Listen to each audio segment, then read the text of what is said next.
Welcome to GHV Mentors, the podcast dedicated to helping entrepreneurs avoid critical mistakes and build thriving businesses. Whether you're just starting out or scaling up, we're here to guide you with insights, strategies, and real-world advice. All right, welcome to GHV Mentors. This is where we're going to be discussing current problems that business owners are having and what we have seen and have seen our clients overcome those obstacles. So we're going to be going over today the 5 signs it's time to hire. Now, this is something every business owner is going to have to go through at some stage in their business career life, whether they want to or not. I'm Brian Powell, proud father, youth advocate speaker, and entrepreneur mentor specializing in sales team restructuring. So my name is Kellen Calloway. I ran and scaled multiple businesses in many different industries from agriculture, trucking, HVAC, wholesale distribution, and even virtual assistants. So today we're discussing 5 signs it's time to hire.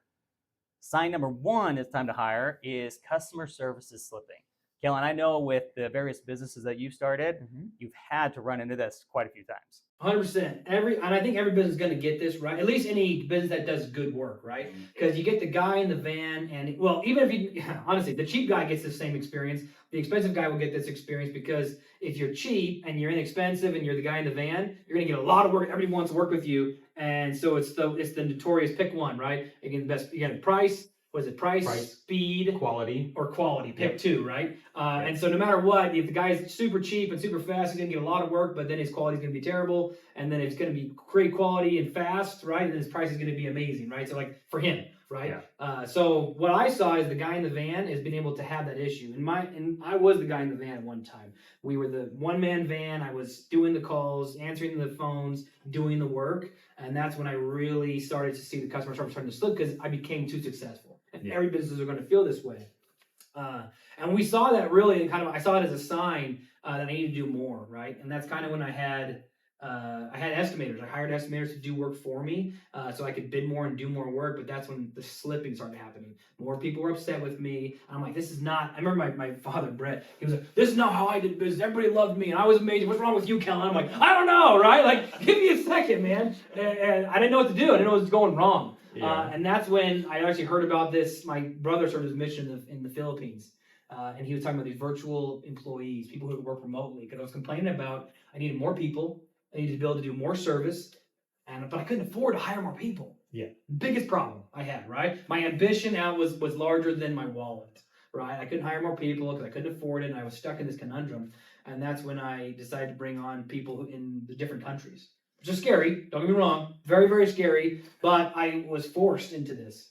How was that able to kind of resolve some of the customer service issues that you were having? I mean, the biggest thing was price, right? First thing for me was just like, okay, I can hire 3 people compared to 1 American, so I can provide 3 times more service, I can provide 3 times more bids, I can provide 3 times more people on the phones. Like, I can just do more than everybody else for 70% of what everybody else could do it for.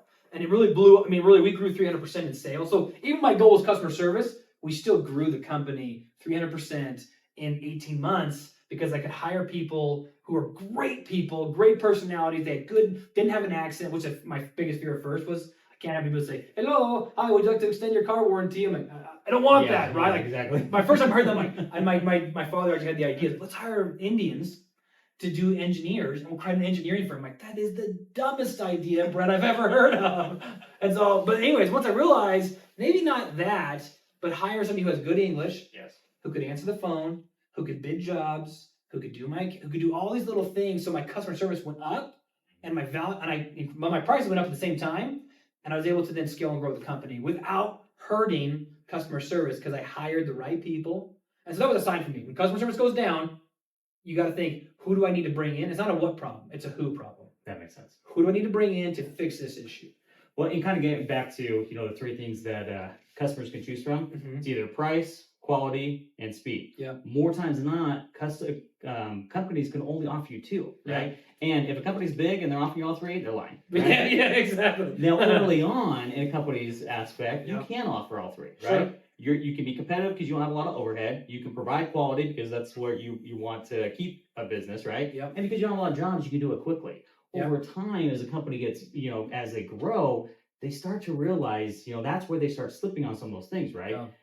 They understand now that they're adding more people or new products or anything like that. Now they have to cut one of those out. Yeah. More times than not, it's gonna be that quality or vice versa, that customer service. Mhm. So it's identifying it early enough on to where it doesn't do enough damage to your company. Yeah. Using your strategy, obviously, it did allow you to be competitive to still almost offer all three, it sounds like. Yeah, that was the goal, right? But what I realized is even with saving my office labor, I still wanted to be able to have a better. I didn't want to be the low provider, right, of my service, because they're never very good. They don't get good. I didn't want to be that guy. And like you said, you can do all three if you're one man in a van and you have one customer. It's like your phone's not ringing. Yeah. And that's how people really. That's why there's always a good time to start a business. Because no matter what, you can beat everybody. And when you're a single guy in a van, you got no customers because you're just hungry. You're willing to do anything.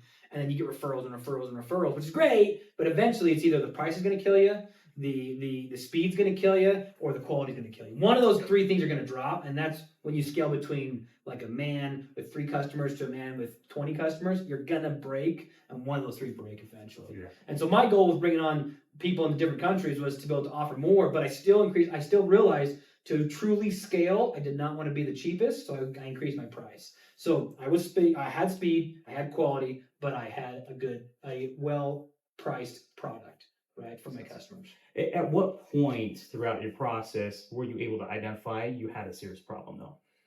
At what scalability? Yeah. The real truth, I remember I got a lawsuit filed. Yeah, contractor. Yeah, that'll do it. It was a clear as day. Contractors filed a lawsuit on me, and I had a couple homeowners have really bad reviews. I'm like, and like I said, Brett was yelling at me saying, "What are you doing wrong? I had good service. I had a good reputation. You're kind of screwing it up." And I'm like, dude, I don't know what's going on here. Like, what do I got to do to fix this? That's where I was like, okay, I can't do everything. I realized if I only have a certain amount of hours in the day, I need to bring on more people. But I was in a conundrum. What am I going to do? I can't afford to bring on new people, especially like. It was easy to bring on operations and field guys. Mm-hmm. I could say every hour they worked, I could bill a customer for. Exactly. But it scared the crap out of me bringing on an office person because at that time it was only me and Brett.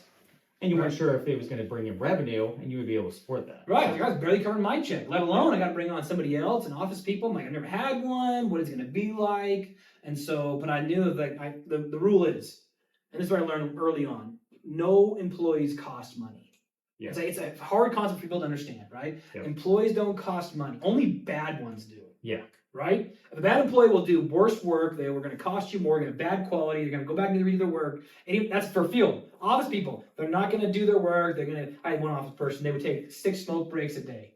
I mean, it was like, what work were you getting done, right? Yeah. So I realized is once I hired the right person, my company grew, right? But it was better to hire the right person at a well price. That's where I went virtual. Mm-hmm. Because I could have great people at good prices, and I had the competitive advantage over all my competitors. Big thing for me. All right, immediately. That makes sense. So sign number 2, it's time to hire, is wearing too many hats.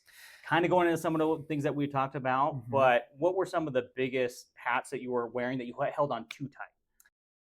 Yeah, it's kind of when it almost goes back to the customer service thing, but really it wasn't even that. It was like customer service one of them, but like I had to do payroll. I had to answer the phone and dispatch the guys. And I remember I had a phone call come in and guys said, I need to get this, and this part to this job site. I'm like, you got it, because I was the part runner, right? Yeah. And so I was like, okay, I'm on there.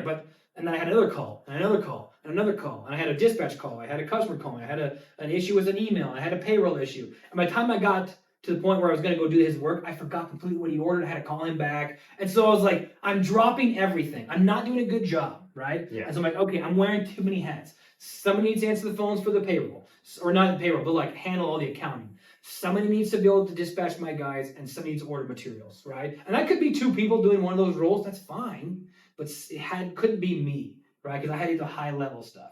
And so when I started realizing I had too many hats and I couldn't do anything because I was so busy just managing fires, like putting out fires, I needed to be preemptive, and not reactive. Exactly. So that was a big thing for me. That's when I realized it's time to hire somebody. Well, in a lot of the people that we work with, as far as like small entrepreneurs, they want to hold on those hats for too long, mm-hmm. Because they have a system in place that's working, and they don't really want to, they haven't built that trust yet for it. At what point were you able to feel comfortable enough? Did you have to go through a lot of people when you start offering some of those hats, or was it an easy transition? I mean, you always have a bad hire. You're gonna have a hire bad. So just know that getting into this, right? I remember I hired this accountant, and I thought, oh, he's gonna.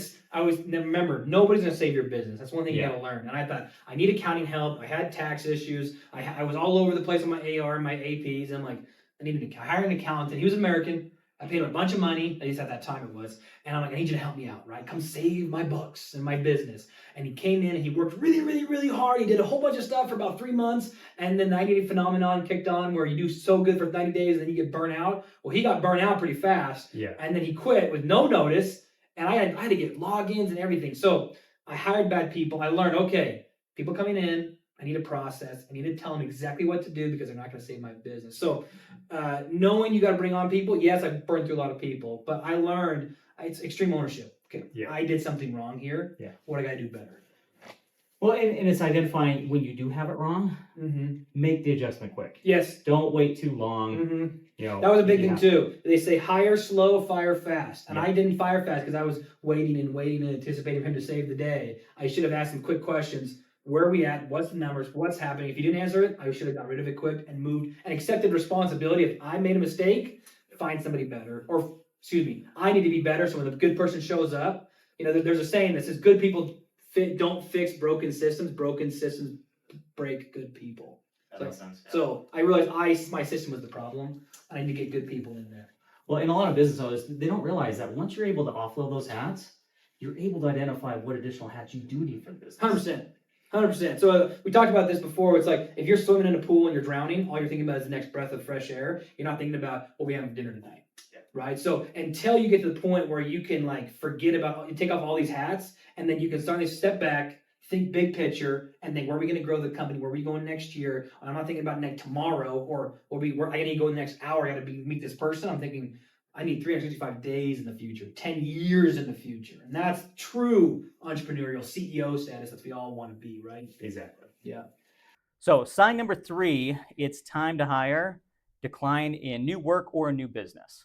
Every entrepreneur has this problem, right? At least starting off or at least getting going, right? And then so it's kind of like we get great, we get some sales, and then we stagnate. Yep. Right? I call it the solopreneur phenomenon, right? We get a job, we do sales, we get the job, and we start doing the work. And then we get stuck doing the work, we're not doing sales anymore. And so we go, and then once we get done with the work, we're out of work, so we gotta go back to doing sales. So it's doing sales, doing the work, doing sales, and we get stuck in this rat race. And the only way to break it, you need to have somebody else do the work, when you have somebody else do the sales, right? And when I say sales, I'm not saying everything. I'm saying get you in front of people, cut out the finding, the posting, the answering the phone, the outbound calls. Get rid of that, and then where you're stuck with in front of the customer, closing deals, that's the first thing. And so what I learned early on was get somebody else to get me new work, which mean take 90% or 80% of the workload, and so I can only do the 20% of the closing, the customer interactions, that kind of thing. So once I broke that cycle, I could still do the work, which I was good at, and I didn't have a lot of people doing that at that time, and I could still close more deals. So my capacity and my cost, right, or the amount of money I was worth went up because I could produce more with less time. Well, a lot of people don't understand is this kind of correlates a little bit into wearing too many hats, right? Mm-hmm. Oh yeah. As far as when you get to that stagnant point, a lot of it is because you're just not focusing enough on different aspects within the company. Mm-hmm. Yeah. So how were you able to solve that?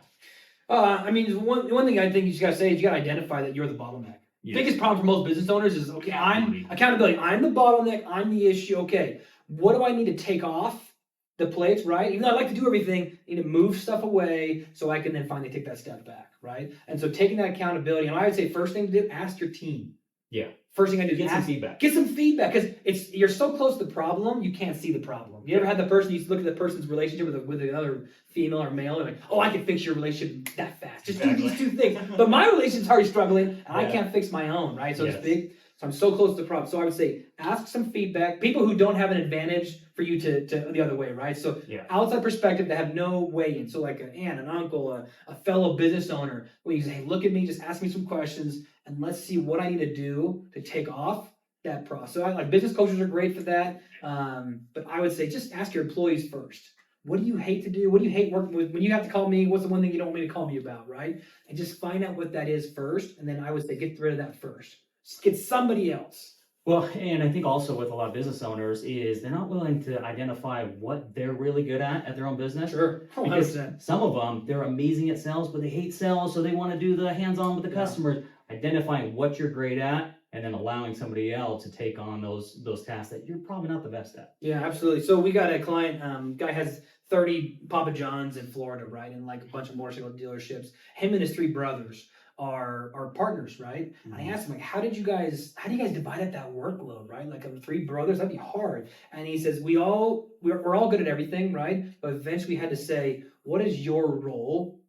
And what is his role? And so an entrepreneur is, I feel like we're all ADD, ADHD. Like I like change, I like variety, I like doing sales for an hour, then operations for another hour. So once you clearly define what is my role, pick it and be super clear, because I don't know what I'm good at the time either. I feel like I'm good at everything, but I'm very crappy at everything too. So I think pick one role, stick to that, and then figure out a who. I would tell people I'm an owl. Who is the problem? Not the what. Who do you need to call?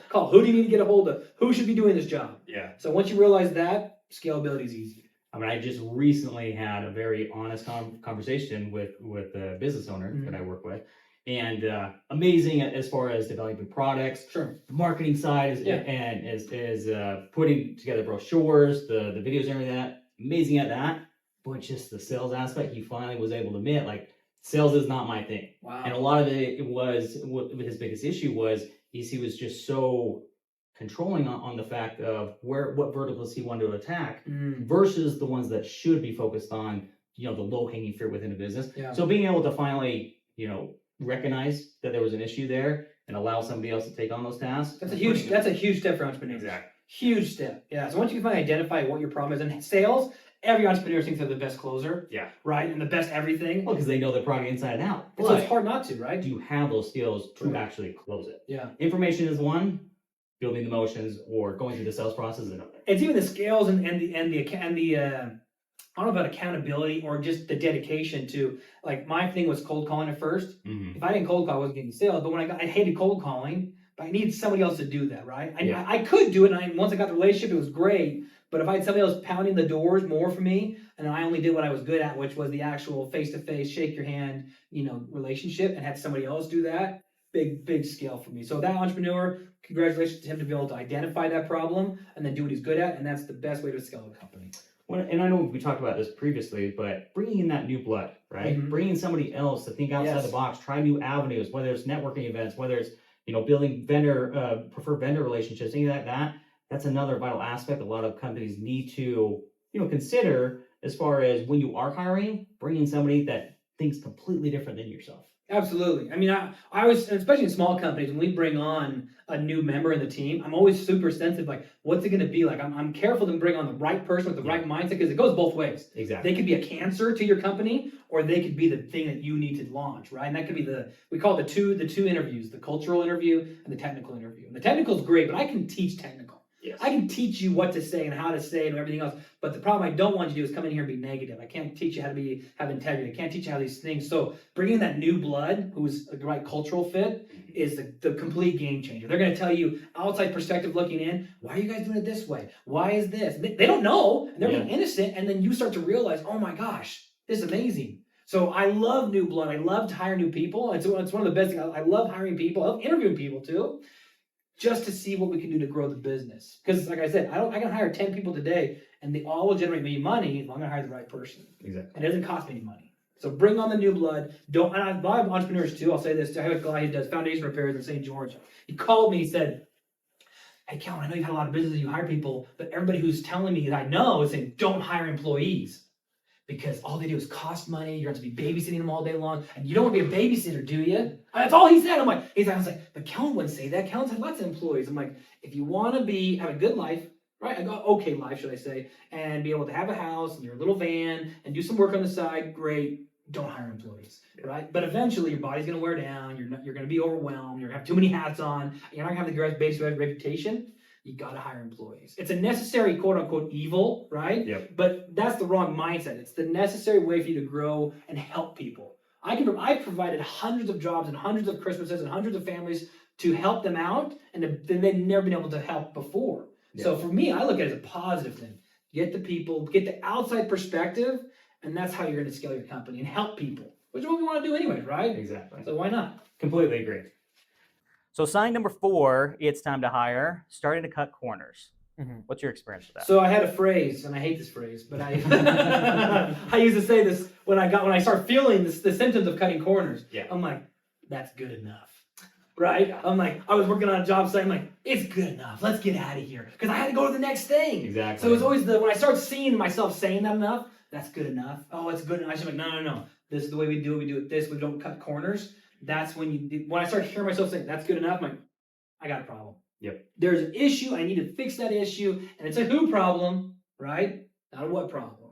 And so I realized I got to bring on that new blood. I got to write a better process. And have somebody else help me. So if I start seeing the sense of cutting corners with that's good enough, I realize I need to make a change and I make a change quickly. Because if not, you're going to hurt one of those things, right? You're still wearing too many hats, or you're declining the new work and your customer service stuff. And so all of it's got wrapped up into you're starting to see that cutting of the corners. You're just trying to get through the work, and it's a terrible funnel that you can fall into until you end up looking up one day and you're like, what happened? I had a great company, I had a good reputable company, and I cut too many corners, and now I'm known as the guy to cut corners. And typically there's 2 reasons why people cut corners, right? It's either you're too busy or you have employees that are too lazy. Yeah. Yep. If you're too busy, you have to identify that yourself. But if people are cutting corners because they're just lazy, a lot of that is just because you're not holding enough accountability towards those employees, or maybe even to yourself sometimes. Absolutely. And so, I always tell people too, a bad employee is not a bad employee. I am a bad manager.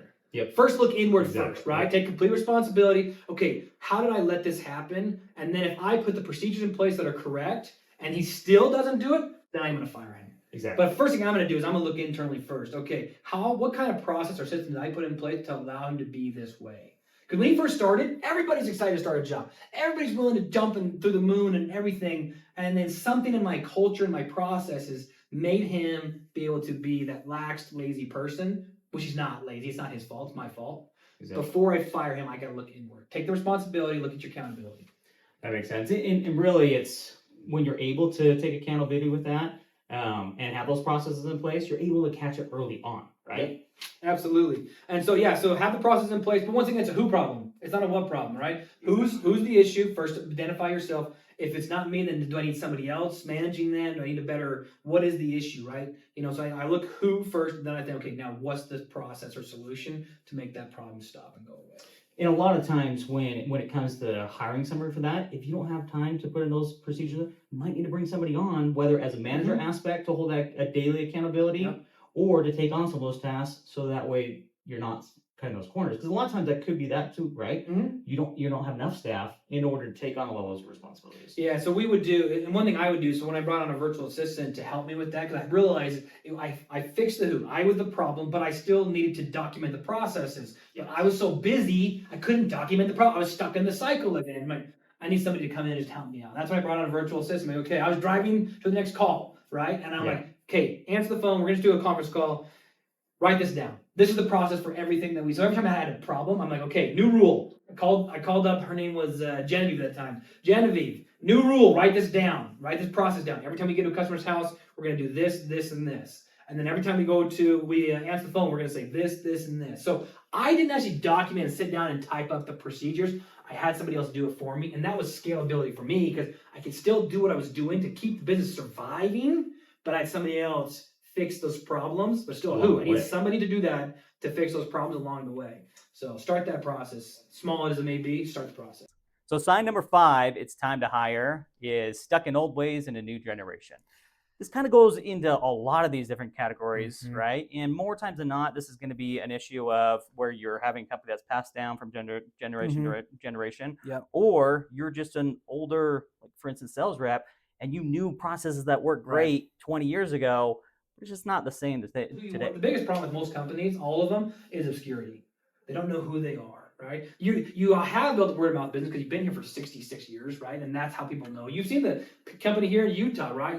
There was one company I saw, Any Hours, the big one that everybody knows, right? They've been around for a long time, but not great. There's other companies been around longer. So what did they do differently? They weren't all word of mouth. They had to advertise. They had to do new ways. They had to lean into the marketing of social media. They had to lean into maybe hiring different people for different positions. They had to adjust and change with the times. So we get stuck in the old ways of doing business, especially if you have if you work in a family business too, right? Where it's like, dad did it this way, Yeah. so I got to do it this way, right? I mean, you've worked for family business as well too. Absolutely, I mean, can't you talk to that? Oh, absolutely. And really, when it comes to that, it's bringing in those new mindsets, right? Yeah. And a lot of times that can be done even just within your family, right? 100%. If that's generational, you bring in somebody new from new generation, they can create some of those ideas. Mm-hmm. But sometimes if you are stuck in that and you see that plateau and you've done all these other things to change it, really maybe it's time to adjust the type of people that you're bringing in order to bring in those new ideas, right? Absolutely. Completely agree.